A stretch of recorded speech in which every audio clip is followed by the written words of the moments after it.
Hello नमस्कार प्रिय छात्रों, आपका इस क्लास में बहुत बहुत स्वागत है। और हमने आपको पिछली वीडियो में हमने आपको बताया कि प्रत्यास्थता की विमा किसे कहते हैं। हमने आपको बताया कि ऐसी सीमा तक यदि हम डायरेक्टली विरूपण बल लगाते हैं जिससे वो वस्तु प्रत्यास्थता में रही आती है, तो उस सीमा को हम प्रत्यास्थता की सीमा कहते हैं।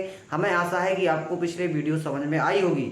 इसके तत्पश्चात हम आज की वीडियो में हम आपको बताएंगे कि विकृति क्या कहलाती है और प्रतिबल क्या होता है। ठीक है ना। हमें आशा है कि आपको कल की वीडियो बहुत ही अच्छे से समझ में आई होगी। इसके बाद आगे बढ़ते हैं। तो आज हमारा टॉपिक है विकृति।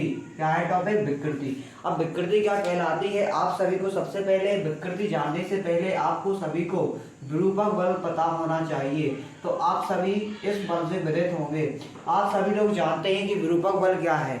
विरूपक बल कोई किसी भी वस्तु पर लगने वाला बाह्य बल को ही हम विरूपक बल कहते हैं। यदि हम आपको बता दें कि विकृति जो होती है, यदि हम किसी वस्तु पर बाह्य विरूपक बल लगाते हैं, बाह्य विरूपक बल आरोपित करते हैं, तो उस वस्तु की एकांक विमा में जो भी परिवर्तन होता है उसे हम विकृति कहते हैं। तो आप इसकी परिभाषा नोट कर सकते हैं, परिभाषा नोट कर सकते हैं। और परिभाषा बोलती है कि किसी भी वस्तु की, किसी भी, नोट करिए, किसी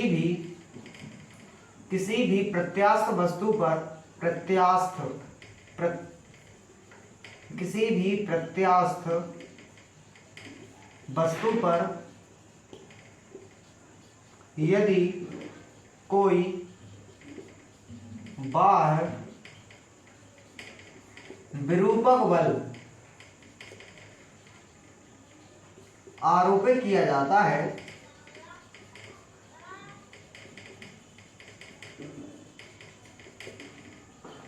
किसी वस्तु पर, किसी प्रत्यास्थ वस्तु अर्थात ऐसी वस्तु जिसमें स्प्रिंग होती है, यदि उस पर कोई प्रत्यास्थ अर्थात कोई बाह्य विरूपक बल लगाया जाता है, तो उस वस्तु की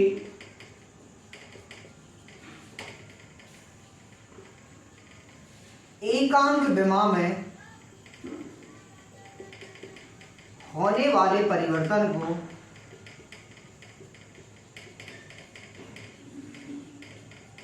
होने वाले परिवर्तन को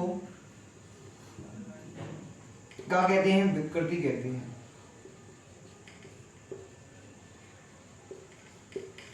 तो आप इस तरीके से विकृति की परिभाषा नोट कर सकते हैं। हमने आपको बताया कि प्रत्यास्थता के अंतर्गत आज हमारा टॉपिक विकृति है और हमने आपको बताया विकृति क्या कहलाती है।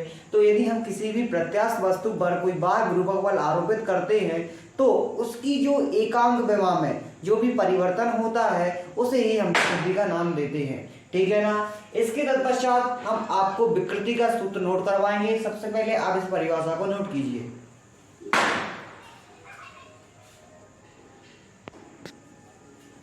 तो आप इस सूत्र को देख सकते हैं कि यहाँ पर हमने आपको बताया विकृति का सूत्र विमा में परिवर्तन बटे प्रारंभिक विमा। जैसे यदि आप एक मान सकते हैं कि यदि आप एक स्प्रिंग को लेते हैं और स्प्रिंग मान सकते हैं इसकी लंबाई जैसे 5 सेंटीमीटर है। कितनी है? 5 सेंटीमीटर है। मान लीजिए कि एक स्प्रिंग की लंबाई 5 सेंटीमीटर है। यदि इस पर हम 5 न्यूटन का बाह्य विरूपक बल आरोपित करते हैं तो इसकी लंबाई कितनी हो जाती है? 7 सेंटीमीटर हो जाती है। कितनी हो जाती है? 7 सेंटीमीटर हो जाती है। तो आप यहाँ पर देख सकते हैं विमा में परिवर्तन कितने का होगा? 5 सेंटीमीटर का था तो 7 सेंटीमीटर का हो गया। अर्थात यहाँ से आप इसकी विकृति निकाल सकते हैं। विकृति अब आप देखेंगे कि यहाँ पर विमा में परिवर्तन कितने का हुआ? पहले थी 5, तो हम करेंगे 7 माइनस 5 सेंटीमीटर बटे, और यदि हम आपसे पूछ रहे प्रारंभिक विमा कितनी थी तो 5 सेंटीमीटर थी। तो आप यहाँ से निकाल सकते हैं कि 2 सेंटीमीटर ये हो गया और आपका 5 सेंटीमीटर ये हो गया। तो सेंटीमीटर से सेंटीमीटर कट गए तो आपका उत्तर कितना आ गया? 2/5, या इसको आप लिख सकते हैं 0.5 चौके 20। तो आप इसको इतना लिख सकते हैं। हमें आशा है कि आपको सूत्र भी समझ में आया होगा और इसका न्यूमेरिकल भी समझ में आया होगा। और हम आपको बता दें कि जो विकृति है विमाहीन राशि है। क्या है? विमाहीन राशि। विकृति कैसी राशि है? एक विमाहीन राशि है, क्योंकि जो विकृति होती है जिसमें देखो यहाँ पे आप देखेंगे विमा में परिवर्तन। यदि आप किसी भी वस्तु की अगर लंबाई में परिवर्तन करते हैं तो आप इसकी लंबाई की विमा में परिवर्तन, अर्थात आप सेंटीमीटर या मीटर कुछ भी ले सकते हैं, और यहाँ पे प्रारंभिक विमा भी मीटर आएगी, तो मीटर से मीटर कट जाएगा, इसीलिए यह विमाहीन राशि है, अर्थात इसका मात्रक नहीं होता है। आशा है आपको विकृति का सूत्र समझ में आया होगा। इसके बाद हम आगे बढ़ते हैं, जल्दी से नोट कीजिए।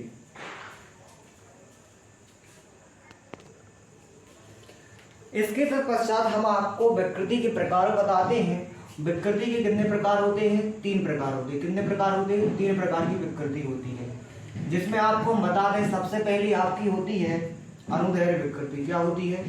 अनुदैर्घ्य विकृति।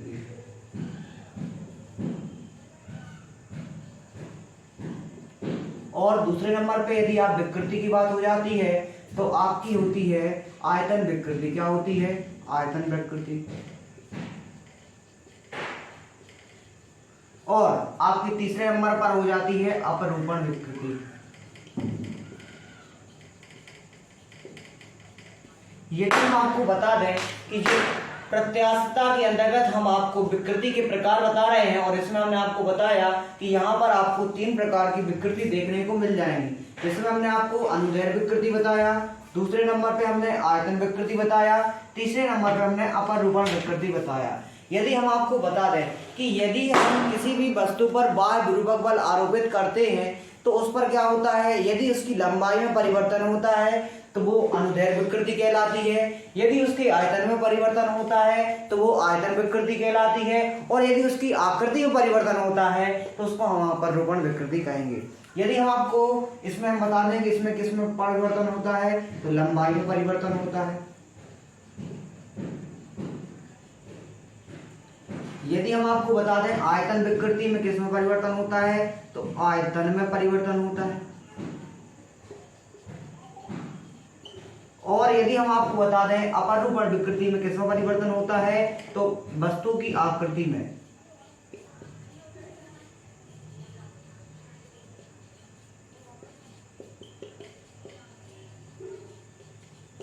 तो यहाँ पर आपकी वस्तु की आकृति में परिवर्तन होगा। यदि हम आपको बता दें कि जो विकृति होती है, हमने आपको पहले ही बता चुके हैं कि विकृति क्या होती है? मात्रा, इसका मात्रक नहीं होता। यह एक क्या होती है? विमाहीन राशि होती है। क्या होती है? विमाहीन राशि। अब देखना, हमने आपको विकृति के प्रकार बताए, जिसमें हमने आपको अनुदैर्घ्य विकृति बताई, आयतन विकृति बताई और अपरूपण विकृति बताई।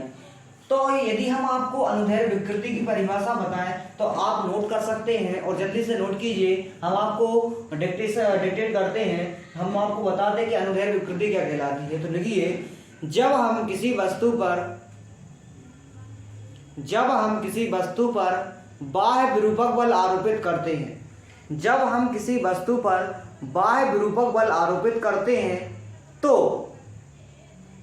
यदि उसकी एकांक लंबाई में परिवर्तन होता है, यदि उसकी लंबाई में परिवर्तन होता है तो हम इस प्रकार की विकृति को हम क्या कहेंगे? अनुदैर्घ्य विकृति कहेंगे। ठीक है ना? इसके तत्पश्चात आयतन विकृति। अब आयतन विकृति की परिभाषा नोट कीजिए। यदि हम किसी प्रत्यास्थ वस्तु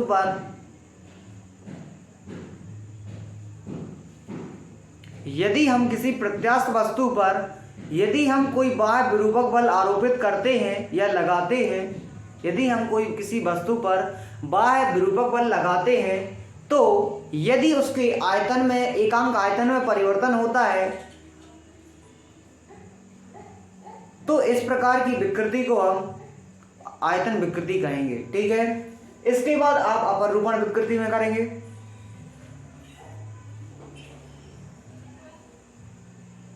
अपरूपण विकृति उस विकृति को कहते हैं जिसमें किसी वस्तु की आकृति में परिवर्तन किया जाता है। आशा है कि आपको तीनों की परिभाषा आपको समझ में आई होगी। इसके तत्पश्चात हमने आपको सबकी मात्रा बता दी, तो मात्रा किसी का होता नहीं है। अब हम इसके बाद आते हैं सूत्र पे। तो यदि किसी वस्तु की हमने जैसे विकृति का सूत्र बताया आपको, किसका? विकृति का सूत्र। क्या बताया? विमा में परिवर्तन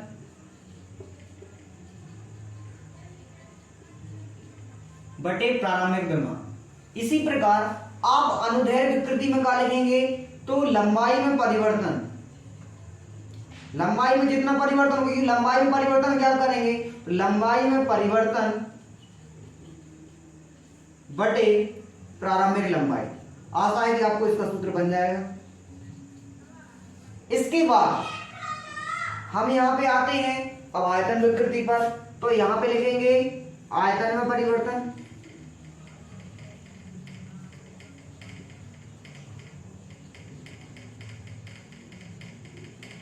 बटे प्रारंभिक आयतन।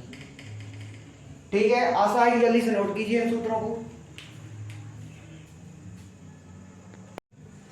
इसके पश्चात हमारा अगला टॉपिक प्रतिबल होगा और हमने आपको इसमें नोट करवा दिया है कि आप सभी लोग सबसे पहले प्रतिबल जानेंगे। प्रतिबल क्या होता है?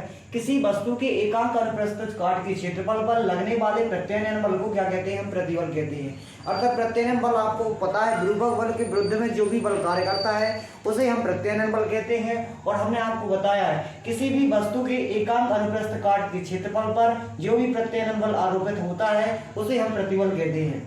यदि हम आपको बता दें कि प्रतिबल का सूत्र क्या होता है, तो बल बटे क्षेत्रफल होता है। और यदि आप बल को पता है, आप F से डिनोट करते हैं फोर्स को, तो क्षेत्रफल को A से डिनोट करते हैं।